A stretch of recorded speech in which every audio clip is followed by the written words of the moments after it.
Good evening all of you. So basically guys आज हम लोग देखने वाले हैं प्रैक्टिस सेट 15 और आपके एग्जाम के लिए काफ़ी ज़्यादा महत्वपूर्ण है। 1 से लेकर 14 तक हम ऑलरेडी डिस्कस कर चुके हैं, जो कि आपको प्लेलिस्ट में मिल जाएगा, वहाँ भी आप देख लीजिएगा या हम डिस्क्रिप्शन में डाल देंगे तो वहाँ से भी आप देख सकते हैं। एंड आज का जो मैक्सिमम जो मैं क्वेश्चन लिया होगा इस इन्वायरमेंट में प्रदूषण वाला जो टॉपिक है बेसिकली मैं यहाँ लिया हूँ।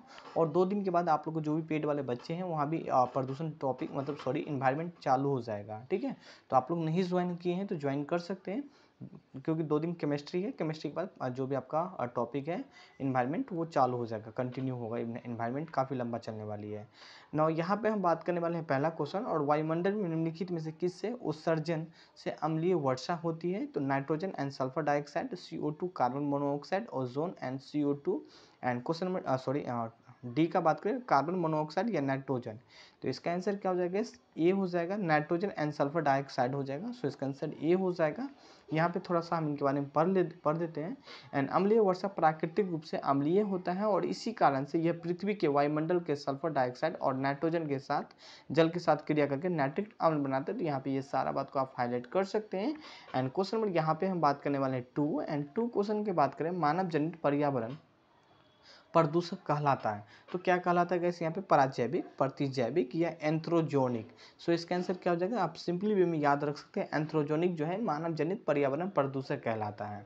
नाउ यहाँ पे इसका आंसर क्या हो जाएगा? डी हो जाएगा। नेक्स्ट क्वेश्चन के यहाँ पे हम बात करें सबसे ज़्यादा प्रदूषण किससे होता है? तो नाइट्रोजन से होता है, ऑक्सीजन से होता है, या कार्बन डाइऑक्साइड से होता है, या कार्बन मोनोऑक्साइड से होता है? तो यहाँ पे अगर मैं बात करूँ सबसे ज़्यादा जो प्रदूषण है कार्बन मोनोऑक्साइड से ही होता है। सो इसका आंसर डी हो जाएगा। जब हम इन्वायरमेंट पढ़ेंगे तो यहाँ पे इन सब के बारे में हम डीप में पढ़ेंगे, इनके बारे में डिटेल में भी पढ़ेंगे हम, क्योंकि आपके एग्जाम के लिए काफ़ी ज़्यादा महत्वपूर्ण होने वाली है। नौ यहाँ पे बात करें वायु में प्रदूषण करने के लिए सबसे ज़्यादा जिम्मेदार कार्बन मोनोऑक्साइड है, और यह गैस सांस रोग एवं पीड़ित व्यक्ति के श्वास नली में जब प्रवेश किया जाता है तो आदमी की मौत भी हो सकती है, और इसी कारण से यह सर्वाधिक खतरनाक होती है। नेक्स्ट क्वेश्चन के यहाँ पे हम बात करें, पर्यावरण प्रदूषण निम्नलिखित में से प्रभाव होता है, मतलब पर्यावरण प्रदूषण से क्या प्रभाव आपको देखने को मिल सकता है? तो धरातल पे पहुंचने वाले सूर्य के प्रकाश की मात्राओं में कम बेसिकली देखने को मिलेगा। कोहरे में वृद्धि, जो कोहरा होता है जो आप ठंडा के मौसम में उसमें आप काफ़ी ज़्यादा इंक्रीज देखोगे। एंड वातावरण में तापीय जो टेम्परेचर है वो आपको कुछ न कुछ चेंज देखने को मिलेगा। तो ये सारा कुछ आपको जब पर्यावरण क्या होगा गैस प्रदूषित होगा तो ये सारा आपको इफेक्ट मतलब प्रभाव देखने को मिलेगा। तो इसका आंसर क्या हो जाएगा? यहाँ पे डी हो जाएगा। बेसिक क्वेश्चन है जो कि कहीं ना कहीं ये आपके डेली लाइफ से ही है। नो नेक्स्ट क्वेश्चन यहाँ पे हम बात करें, निम्नलिखित में से कौन सा प्राथमिक मतलब प्राइमरी प्रदूषक है? SO2 मतलब sulphur dioxide, CO carbon monoxide, और NO2 नाइट्रोजन डाइऑक्साइड। सो इसका आंसर क्या हो जाएगा? डी हो जाएगा। ये सारा क्या है गैस? एक प्राथमिक प्रदूषक है। तो यहाँ पे इस चीज़ को हाईलाइट कर सकते हैं। एंड यहाँ पे हम थोड़ा सा अगर हम देखने की कोशिश करें तो गैस प्राथमिक प्रदूषक वे तत्व होते हैं जो सीधा एक प्रक्रिया से उत्सर्जित होते हुए, जैसे कि ज्वालामुखी विस्फोटक से राख, और मोटर गाड़ी से कार्बन मोनोऑक्साइड, और कारखानाओं से निकलने वाले sulphur dioxide gas. Now next question के यहाँ पे हम बात करेंगे जलवायु परिवर्तन का कारण क्या है, मतलब जो क्लाइमेट चेंज का बेसिकली क्या कारण है? तो गैस क्या कारण है यहाँ पे? ग्रीन हाउस गैस है, या ओजोन परत है, या प्रदूषण है? बिल्कुल, जो मैं बात करूँ जो क्लाइमेट चेंज है बेसिकली ये सब कारण है, ग्रीन हाउस गैस, ओजोन परत, और यहाँ पे प्रदूषक। तो बिल्कुल, सो इसका आंसर क्या हो जाएगा? डी हो जाएगा।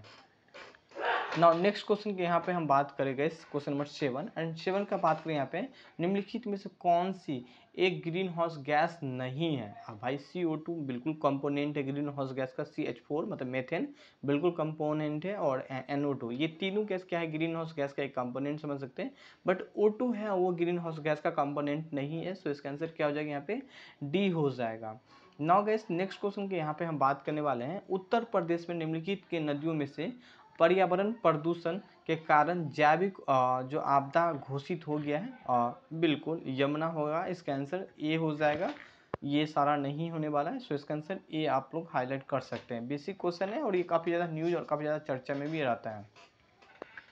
नेक्स्ट क्वेश्चन के यहाँ पे बात करेंगे, निम्नलिखित ऊर्जा के स्रोत में से कौन सा पर्यावरण प्रदूषण नहीं उत्सर्जन करता है? तो गैस नाभिकीय ऊर्जा, सौर ऊर्जा।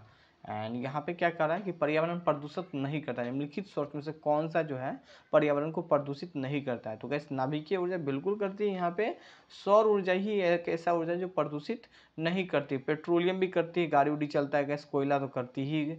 और यहाँ पे बात करें गैस नाभिकीय ऊर्जा करती है। सो इसका आंसर बी हो जाएगा। एंड थोड़ा सा देख लेते हैं इनके बारे में। सीधे सूर्य से प्राप्त सौर ऊर्जा कहा जाता है और इसका उपयोग सौर सेलों के साथ बिजली उत्पन्न करने के लिए किया जाता है। और सौर ऊर्जा के एक स्वच्छ ऊर्जा का सोर्स है, इसीलिए इसे वायुमंडल का प्रदूषण नहीं होता है। नेक्स्ट क्वेश्चन की बात करेंगे इसी रेटस का उपयोग किसके लिए किया जाता है? तो गैस कूड़े कचरे को जलाने के लिए किया जाता है। बिल्कुल सही बात है, कूड़े कचरे को जलाने के लिए इसका उपयोग करते हैं। एंड कूड़ा कचरा को इनमें रखने के लिए नहीं, और हरे पौधे काटने के लिए नहीं हो जाएगा, खाद बनाने के लिए नहीं। सो इसका आंसर क्या हो जाएगा? ए हो जाएगा। नाउ नेक्स्ट क्वेश्चन के यहाँ पे हम बात करने वाले हैं गैस 11 एंड 11 का बात करें यहाँ पे एंड किस प्रकार का प्रदूषण के बचाव के लिए ग्रीन मफलर क्या होता है? जब आप NH पे जा रहोगे तो वहाँ पे दोनों साइड में आप देखोगे पेड़ वगैरह लगा होता है। पेड़ वगैरह का काम क्या होता है? जैसे जितना काफ़ी ज़्यादा साउंड जो निकलता है गाड़ी वगैरह से, तो उनको एब्जॉर्ब करने का काम करता है और कहीं ना कहीं इन्वायरमेंट के लिए काफ़ी ज़्यादा ये बेस्ट भी माना जाता है। तो कैसे यहाँ पे वायु नहीं होगा, जल नहीं होगा, मृदा नहीं होगा, और जो फोर्थ ऑप्शन है ध्वनि मतलब साउंड। सो इसका आंसर क्या हो जाएगा? यहाँ पे डी हो जाएगा। ठीक है। एंड उच्च ध्वनि प्रदूषण वाले क्षेत्रों में बड़े बड़े हरे वृक्ष लगाना चाहिए, क्योंकि इनमें ध्वनि का तरंग अवशोषण करने की क्षमता होती है और ये हरे पार्व ध्वनि प्रदूषण को रोकते हैं, इसीलिए इन्हें ग्रीन मफलर कहते हैं। ठीक है। नाउ ग्रीन मफलर को हम आगे भी पढ़ेंगे, जब इन्वायरमेंट हम करेंगे तो वहाँ भी हम जब आपको इन्वायरमेंट का जो भी आपका थ्योरी सेक्शन जब हम प्रोवाइड करेंगे तो वहाँ पे इनके बारे में बेसिकली मेंशन होगा। नेक्स्ट क्वेश्चन के यहाँ पे बात करें ग्रीन जो हाउस गैस का मुख्य घटक क्या है? गैस कार्बन डाइऑक्साइड है, मेथेन है, नाइट्रस ऑक्साइड है, या इनमें से सभी? तो ग्रीन हाउस गैस का जो कंपोनेंट है हम पीछे भी देखे थे, अभी जस्ट 2-3 वीडियो के पीछे, मतलब 2-3 जो आपका पॉइंट है, मतलब 12 से मैंने कहा 6 या 7 में देखे थे, 7 नंबर क्वेश्चन में। तो ये सारा कंपोनेंट ही है गैस, ग्रीन और गैस का। सो इसका आंसर क्या हो जाएगा? डी हो जाएगा, इनमें से सभी हो जाएगा। एंड यहाँ पे हम देखने वाले गैस इनमें से सबसे ज़्यादा उत्सर्जन कार्बन डाइऑक्साइड, नाइट्रोजन ऑक्साइड और मीथेन, क्लोरोफ्लोरोकार्बन एंड वाष्प, ओजोन आदि करता है। तो यहाँ पे हाईलाइट कर सकते हैं। एंड नेक्स्ट क्वेश्चन यहाँ पे हम बात करें, वह देश जो विश्व में रेशम का सबसे बड़ा उत्पादक है, कहीं ना कहीं आज भी ये है गैस, हाल ही का मैंने ये पुराना डाटा लिया हूँ, बट यहाँ पे हम बात करें इसका आंसर क्या होगा? चीन है। इसके बाद कौन गैस? रेशम उत्पादन भारत है। सो इसका आंसर क्या हो जाएगा? बी हो जाएगा। ठीक है। नाउ नेक्स्ट क्वेश्चन के यहाँ पे हम बात करने वाले गैस संयुक्त राज्य जो USA है, USA को छोड़कर विश्व में कौन सा देश में बात को कच्चा तेल उत्पादक में सबसे पहले स्थान पे? रूस को छोड़ के। तो गैस यहाँ पे बात करें रूस को छोड़ के, तो रूस को छोड़ ही दी यहाँ पे।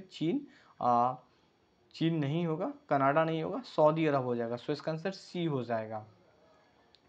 एंड यहाँ पे गैस यहाँ करेंट वाले पार्ट है। नेक्स्ट क्वेश्चन देखिए गैस जो भारतीय हाथी का भार लगभग कितना होता है?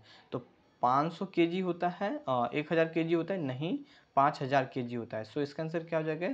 सी हो जाएगा। एंड यहाँ पे आप देख सकते हैं जो एक भारतीय हाथी का 2 से लेके 5000 kg का हाथी बेसिकली होता है। और यहाँ पे बात करने वाले अब तक के सबसे ओजनी वाली जो हाथी है वो कहाँ देखा गया है? अफ्रीका में पाया गया, जो जिसका भार कितना था? 7000 kg था। तो हाईलाइट कर सकते हैं। चिपको जो आंदोलन है वो किस चीज़ से संबंधित है यहाँ पे? तो यहाँ पे बात करें छुआछूत रोकने से संबंधित है? नहीं भाई, यहाँ पे वृक्षों के बचाने के लिए यह आंदोलन है। बिल्कुल। सो इसका आंसर क्या हो जाएगा? बी हो जाएगा। वृक्षों को बचाने के लिए बेसिकली ये आंदोलन चला था। एंड इनके बारे में हम आगे भी देखने वाले हैं, तो खैर हमको उनको स्किप करते हैं यहाँ पे। एंड यहाँ पे हम देखने वाले गए 17 एंड 17 है कि भारत में सिलिकॉन जो सिटी है, इस सिलिकॉन घाटी का नाम किसे दिया गया? हैदराबाद को। बिल्कुल नहीं होगा। मुंबई को नहीं होगा। चेन्नई को नहीं होगा। सो इसका आंसर क्या बचेगा? बेंगलोर।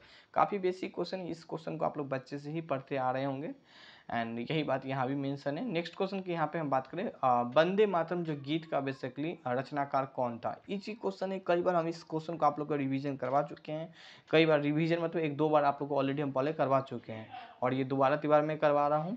तो गैस बंकिम चंद्र चटर्जी, सरोजिनी नायडू तो होना ही है, किसी भी कीमत में नहीं होगा, और यहाँ पे रविंद्रनाथ टैगोर भी नहीं होगा, और जयशंकर प्रसाद नहीं होगा। सो इसका आंसर क्या हो जाएगा, ए हो जाएगा।